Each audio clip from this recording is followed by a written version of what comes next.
Hi! So again, I'm at my home webcam here, so it's a bit fuzzy, it's not the office one. And I want to talk about the 500 series DDA Q EQ I'm making. That's this lovely little thing here, and where we're up to with this. Now let me turn on this close-up cam. It's not much better, I'm afraid. There we go. Oh, look at that blurriness. So here we have two of these that I've been working on. This is, as I was saying before, the EQ out of a DDA Q series desk. And again, sorry about the blur, it's just poor quality cameras at home.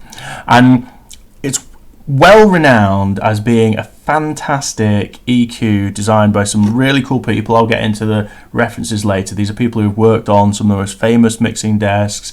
They're amazing designers. They've gone to do other areas. Won't get too much into it, but it's a wonderful EQ normally available in these large format desks that we're mainly using in live sound actually. It's very powerful, it's very effective, and I bought a couple of these to see if I could turn them into 500 series racks, and wow, I absolutely can. So this is where we're up to with it. I figured out what parts need to come off, I figured out which parts need to be recapped and replaced, and I've made a test unit that works fantastic. This test unit looks like this. It's a little bit ugly right now. So we've got an edge connector for a 500 series and some strapped resistors on. None of that's staying. Okay, that's going to go.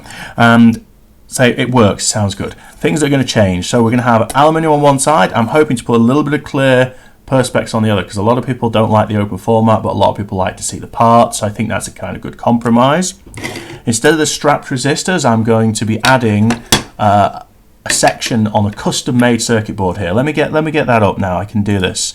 If I get up, get rid of the close-up cam, we get that up, and yeah, this one. So there we go. For those of you who know such things, this is a classic servo balanced output stage as used in many mixing desks. It'll give us the ability to fine-tune and eradicate the, it's not CMRR, it's the other one, but anyway, yeah, you can tune it and get the balanced perfect as we'd expect with 500 series. So that's adjustable and fine-tunable.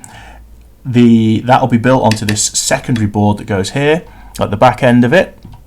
The circuit board design, you can see I'm well underway here. There's our edge connector relays, so it's going to switch in and out for a sort of a true bypass relay thing. So when it's out, it's out, it's in. We'll have a tunable section. We'll have the 5532 output stage, additional filtering and power supply smoothing at the bottom. So it's looking really good is the main point. I'm really pleased with this, and I've managed to obtain, I don't have a photo of that to hand, it's been posted elsewhere. I've managed to obtain already I think I've got 14-15 channel strips. So I'm going to make 10 for sure. We're going to definitely have 10 for sale. There'll be 10 for sale minimum, maybe 12. And you just have to follow the channel, see where I'm up to, and I'll get you some sound clips as soon as I've got the prototype, the next prototype done, because this is all right, this works, but I want the one with the relays. So I'm going to hand etch a circuit board this week using that design. That will do the buffering and it'll do the relay switching. We'll test that, and I'm going to try and add a couple of little switches on here for changing the frequency range of the low and high, which wasn't on the original desk, but I think it's a good addition. It doesn't change anything, it just adds a little bit so you can use it or not use it. So we've got a couple of frequency shifts for high frequency, low frequency shelving, and yeah, I'm pretty pleased with that. I just wanted to post a little update on where I'm up to. I say hopefully we'll have a new version and some sound clips by the end of this coming week. Yeah, very excited. Like I say, 10 or 12 of these, and off the back of these, that board I'm doing, I know we could get it back up again. Where's the PCB? There it is. What you may or may not be able, what you can see on the side here is some extra components. Because when I started making this, I thought, why make one when you can make two, right?